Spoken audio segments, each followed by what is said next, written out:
Bismillahirrahmanirrahim. Assalamualaikum warahmatullahi wabarakatuh.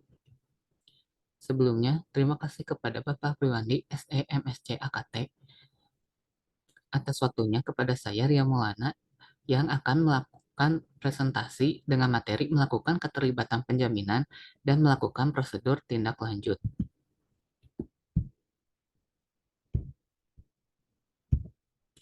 Yang pertama ada keterlibatan jaminan. Alasan melakukan engagement, ada berbagai jenis keterlibatan jaminan dan mungkin ada alasan yang berbeda untuk melakukan salah satu dari mereka. Jenis keterlibatan dan alasan untuk melakukan hal itu secara signifikan dapat mempengaruhi bagaimana perikatan dilakukan. Oleh karena itu, penting untuk memahami alasan untuk melakukan perikatan sebelum memulai perencanaan. Alasan keterlibatan jaminan, namun tidak terbatas pada yang pertama, keterlibatan ini diidentifikasi dalam rencana audit internal tahunan karena risiko yang melekat diidentifikasi selama proses penilaian risiko bisnis, risiko terdeteksi terakhir kali daerah itu audit, dan faktor-faktor yang relevan. Yang kedua, memastikan bahwa keterlibatan ini dirancang untuk menguji area yang tercakup dalam peraturan yang mendasari. Misalnya, memberikan jaminan mengenai kecukupan desain dan efektivitas operasi pengendalian internal atas pelaporan keuangan. Yang ketiga, menyesuaikan pengujian dan evaluasi di sekitar peristiwa tertentu yang terjadi. Dan yang terakhir, membutuhkan modifikasi langsung ke proses dan manajemen menginginkan validasi cepat yang modifikasi ini tampaknya dirancang tepat untuk mengatasi perubahan. Yang selanjutnya ada layanan jaminan. Pemeriksaan objektif bukti untuk tujuan memberikan penilaian independen tentang tata kelola, manajemen risiko, dan proses kontrol untuk organisasi. Contohnya untuk keuangan, kinerja, kepatuhan, keamanan sistem, dan keterlibatan uji tuntas yang terdiri atas menilai kecukupan, desain, dan efektivitas operasi dari kontrol tingkat entitas, menilai kecukupan desain dan efektivitas operasi kontrol proses bisnis, menilai kecukupan desain dan efektivitas operasi kontrol IT, dan secara langsung menilai kinerja proses bisnis. Perencanaan yang efektif adalah kunci keberhasilan penyelesaian semua jenis proyek. Ada ungkapan, perencanaan sebelumnya yang tepat mencegah kinerja buruk. Namun, mungkin tergoda untuk langsung masuk dan mulai pengujian. Mengikuti pendekatan perencanaan yang terstruktur dan disiplin membantu memastikan bahwa keterlibatan dilakukan secara efektif dan efisien. Sebaliknya, kegagalan untuk menginvestasikan jumlah waktu dan usaha yang tepat dalam perencanaan meningkatkan kemungkinan bahwa keterlibatan akan gagal untuk mencapai tujuan yang diinginkan atau bahwa ia akan mencapai tujuan secara tidak efisien. Langkah-langkah dalam melakukan engagement planning terdiri dari 3 tahap. Yang pertama, memahami tujuan keterlibatan. Langkah pertama ini merupakan langkah penting karena tujuan itu memungkinkan internal audit untuk merencanakan keterlibatan secara efektif dan efisien. Internal auditor harus memulai dengan memahami tujuan keterlibatan dan menyusun suatu audit working plan atau AWP, di mana AWP tersebut akan diadakan kegiatan perencanaan dan persiapan penugasan audit internal. Yang kedua ada mengumpulkan informasi. Pastikan auditor internal telah mengirimkan rencana kunjungan kerja ke auditi agar auditi mengetahui aktivitas tim auditor dalam pelaksanaan kaji ulang dan mempersiapkan bukti-bukti audit yang dibutuhkan dan yang akan direview. Untuk itu, kirimkan formulir dan surat permintaan penyediaan dokumen dan data yang akan direview terlebih dahulu agar menghemat waktu. Tujuan pengumpulan informasi ialah agar internal auditor memiliki dasar untuk mengidentifikasi risiko yang harus dimasukkan ke dalam penilaian risiko atas keterlibatan. Kemudian yang ketiga ada melakukan penilaian risiko yang terdiri dari 7 tahap. Eh, yang pertama, tetapkan ruang lingkup keterlibatan, identifikasi nilai risiko serta kontrol utama, mengevaluasi kecukupan desain kontrol, membuat rencana uji, kembangkan program kerja, alokasi sumber daya, dan terakhir dokumentasi. Yang penilaian risiko yang pertama ada tetapkan ruang lingkup keterlibatan. Lingkup keterlibatan menentukan batas-batas keterlibatan dan menguraikan hal-hal apa saja yang akan dimasukkan ke dalam ulasan. Ruang lingkup dapat menetapkan elemen-elemen seperti lokasi geografis dan periode waktu yang dicakup dengan mempertimbangkan sumber daya yang tersedia.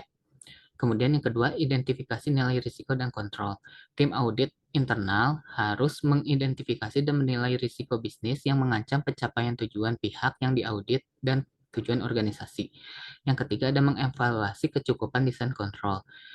Tim audit internal kemudian harus memutuskan apakah kontrol kunci yang diidentifikasi dirancang secara memadai untuk mengurangi risiko, baik secara individu maupun kolektif, ke tingkat yang dapat diterima, dengan asumsi bahwa kontrol telah ditempatkan dalam operasi dan beroperasi sebagaimana dimaksud. Kemudian yang keempat, membuat rencana uji. Membuat rencana pengujian melibatkan penentuan sifat, waktu, dan luas prosedur yang diperlukan untuk mengumpulkan bukti audit yang diperlukan. Rencana pengujian dapat mencakup tes langsung kontrol, tes kinerja yang memberikan bukti tidak langsung mengenai efektivitas operasi kontrol, atau keduanya. Selanjutnya ada mengembangkan program kerja, menguraikan prosedur audit yang diperlukan untuk mencapai tujuan perikatan. Selama perikatan, auditor internal menandatangani prosedur untuk menunjukkan bahwa pekerjaan itu telah selesai. Kemudian ada alokasi sumber daya. Internal auditor harus menentukan sumber daya yang sesuai dan memadai yang mengacu pada campuran pengetahuan, keterampilan, dan kompetensi lain yang diperlukan untuk melakukan keterlibatan, serta jumlah sumber daya yang dibutuhkan untuk mencapai keterlibatan profesional yang layak.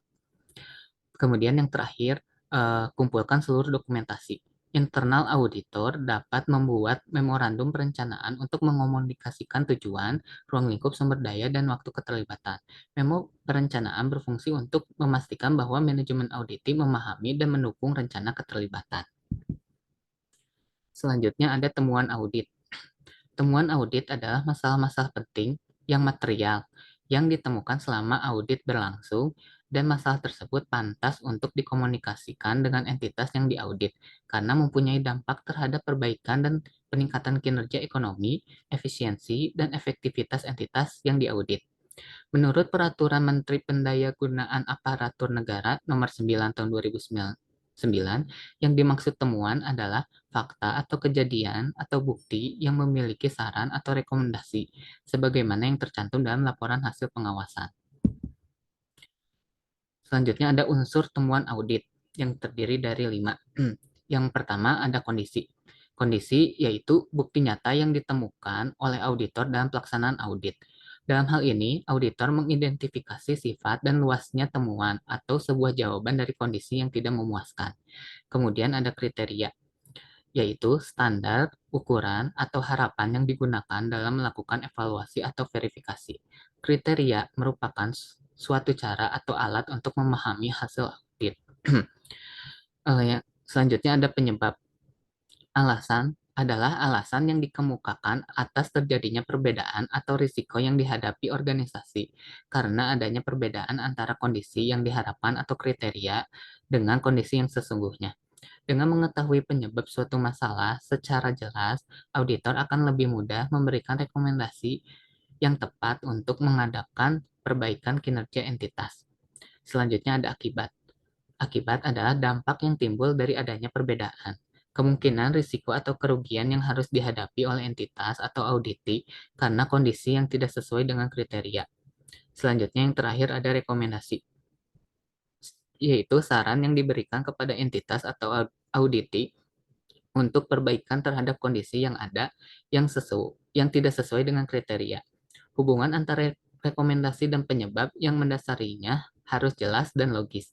Rekomendasi harus secara tepat mengarah kepada apa yang harus diperbaiki atau diubah dan siapa yang bertanggung jawab untuk melakukannya. Selanjutnya ada tindak lanjut atas temuan audit. Tindak lanjut atas temuan audit berdasarkan rekomendasi merupakan upaya continuous improvement atas kinerja entitas yang diperiksa. Bagi lembaga pemeriksa, tindak lanjut merupakan suatu evaluasi tentang kualitas hasil pemeriksaan. Manfaat dari suatu pemeriksaan hanya dapat dirasakan apabila hasil temuan dan rekomendasi ditindaklanjuti. Tanpa tindak lanjut dari parlemen, eksekutif, instansi yang diperiksa dan aparat yang diberi wewenang untuk melakukan investigasi, pemeriksaan menjadi tidak efektif dan akuntabilitas hanya menjadi mimpi belaka. Indikasi keberhasilan audit tercermin dan percepatan penyelesaian dari penyelesaian tindak lanjut temuan hasil audit dan tidak ditemukannya lagi temuan berulang di periode selanjutnya. Sehingga setiap pimpinan wajib memahami langkah-langkah yang diperlukan dalam menuntaskan hasil pengawasan, agar setiap rekomendasi hasil audit dapat ditindaklanjuti secara tepat dan benar. Upaya untuk menyelesaikan tindak lanjut temuan audit diawali dengan menyusun rencana tindak lanjut temuan audit atau rencana aksi. Berdasarkan PMK nomor 116 tahun 2007, rencana tindak adalah jawaban atau penjelasan atas tindak lanjut yang akan dilakukan oleh pemerintah sehubungan dengan rekomendasi dalam laporan hasil pemeriksaan BPK terhadap penangguhjawaban keuangan negara pada Kementerian Negara atau lembaga, BUN, BUN, dan unit terkait lainnya. Pelaksanaan tindak lanjut hasil pengawasan merupakan bagian dari upaya perbaikan manajemen pemerintah untuk memulihkan citra dan wibawa pemerintah. Sedangkan kegagalan dalam melaksanakan tindak lanjut hasil pengawasan dapat dianggap sebagai pemborosan dalam penggunaan sumber daya keuangan negara atau daerah dan sumber daya aparatur. Bagi pejabat yang tidak memenuhi kewajiban untuk menindaklanjuti rekomendasi yang disampaikan dalam laporan hasil pengawasan BPK, dipidana sesuai dengan ketentuan pasal 26 Undang-Undang Nomor 15 Tahun 2004, yaitu pidana penjara paling lama 1 tahun 6 bulan dan denda maksimal 500 juta rupiah. Temuan atas sistem pengendalian intern terdiri dari kelemahan sistem pengendalian internal. Dikelompokkan sebagai berikut.